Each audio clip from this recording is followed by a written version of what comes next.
Hello అండి, good morning. Welcome back to my channel Lakshmi's kitchen. So ఈరోజైతే మనం నువ్వుల పొడి ఎలా చేసుకోవాలో చూద్దాం. ఇది చాలామంది డిఫరెంట్గా చేస్తారు, బట్ ఇలా చేస్తే మన పిల్లలు కూడా ఈజీగా తినచ్చండి. ఇప్పుడు ప్రజెంట్ పిల్లలు నువ్వులు ఇస్తుంటే ఎవరు తినట్లేదు, అండ్ మనం కూడా కొద్దిగా అన్ఇంట్రెస్టెడ్గా చూపిస్తాము. అట్లీస్ట్ ఇలా పొడి చేసుకొని అయితే తింటే ఏదో విధంగా అయినా నువ్వులు అనేవి మనం తింటామండి. చాలా మంచిది కదా హెల్త్కి, ఉమెన్స్కి, అలానే పిల్లలకి కూడా. ఓకేనా, ఫస్ట్ అయితే ఒక కప్పు నువ్వులు తీసుకొని ఇలా దోరగా వేయించుకోవాలండి. సిమ్లో పెట్టి వేయించుకోండి, ఎక్కడ కూడా మాడకూడదు. ఓకేనా, సో ఇవన్నీ వేయించుకున్నాక సైడ్ తీసి పక్కన పెట్టేసుకోవాలి.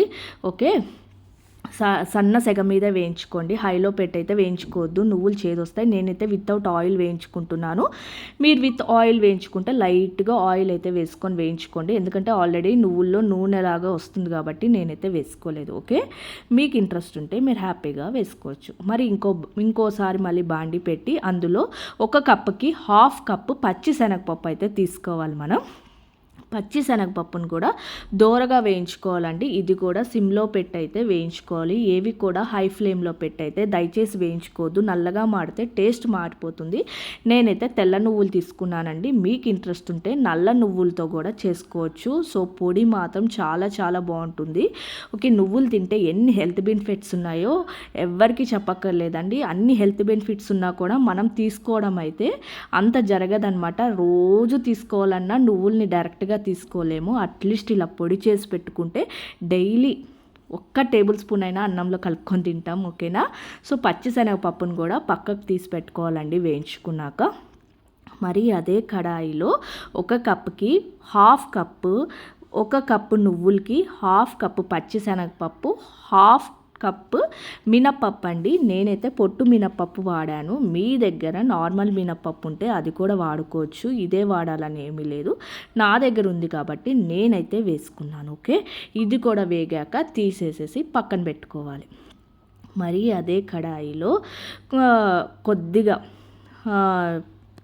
అదే భాండీ పెట్టుకొని మనం అందులో కొద్దిగా ఒక టేబుల్ స్పూన్ జీలకర్ర, 2 టేబుల్ స్పూన్లు ధనియాలు అయితే వేయించుకోవాలండి. సో మ్యాండిటరీ అనమాట ఈ 2. ఎక్కువ అయితే వేసుకోకండి, ఎందుకంటే ధనియాలు డామినేట్ చేసేస్తాయి. సో అందుకని తక్కువే వేసుకోండి. ఓకేనా, ఈ 2 కూడా దూరగా వేయించుకొని పక్కన పెట్టేసుకోవాలన్నమాట. సో దీని తర్వాత ఒక 2 టేబుల్ స్పూన్ నేను ఎండు కొబ్బరి వేసుకున్నానండి. ఇష్టం ఉన్న వాళ్ళు హాఫ్ కప్పు కూడా వేసుకోవచ్చు అనమాట, బట్ నేనైతే అంత ప్రిఫరబుల్ చేయను, ఎందుకంటే ఇది స్టోర్ చేసుకోవాలనుకుంటున్నాను. ఎండు కొబ్బరి వేస్తే కొంచెం లైట్గా స్మెల్లడ్ అనేది వచ్చేస్తుంది ఒక 5 days 6 daysకి. సో అందుకని నేనైతే జస్ట్ ఒక చిన్న టేబుల్ స్పూన్స్, 2 టేబుల్ స్పూన్స్ ఎండు కొబ్బరి వాడుకున్నాను. ఓకే, మీరు ఎండు కొబ్బరి తినకపోతే ఇలానే వేసుకోండి. ఎక్కువ లేకపోయినా అలానే ఉంటుంది, ఎక్కువ వేసినా అలానే ఉంటుంది, కొద్దిగా వేసినా కూడా అదే టేస్ట్ వస్తుంది. ఓకేనా, నేనైతే లైట్లీ ప్రిఫర్ చేశాను. ఓకే, ఇది కూడా దూరగా వేయించేసుకోవాలండి. ఎండు కొబ్బరి త్వరగానే వేడైపోతుంది, ఏమీ ప్రాబ్లం లేదు.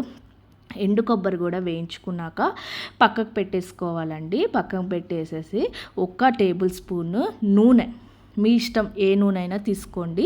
ఓకేనా, గ్రౌండ్నట్ అయినా తీసుకోండి, సన్ఫ్లవర్ అయినా తీసుకోండి, లేదు నువ్వుల నూనె వాడుకుంటామన్నా కూడా హ్యాపీగా వాడుకోవచ్చండి. ఒక టేబుల్ స్పూన్ నూనెకి ఎండు మిరపకాయలు, నేనైతే ఇక్కడ కారం లేని ఎండు మిరపకాయలు తీసుకున్నాను. సో మీకు కారం తినేటట్టు ఉంటే మీరు గుంటూరు చిల్లి తీసుకొని, నేనైతే బేడికాయ తీసుకున్నాను.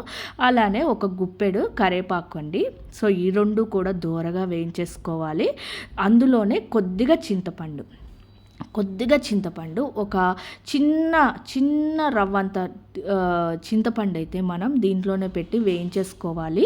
ఓకేనా, ఇవన్నీ కూడా దూరగా వేయించేసుకొని చల్లారాక మనం మిక్సీ కొట్టుకోవాలండి.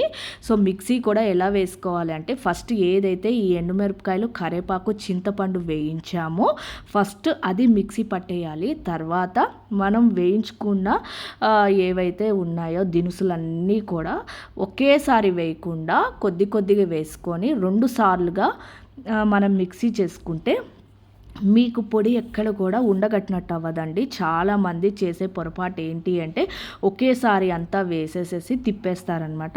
అంటే మిక్సీ వేసేస్తారు. దానివల్ల ఏమైపోతుందంటే పొడంతా కూడా చాలా ఆయిలీ కన్సిస్టెన్సీ ఉంటుంది.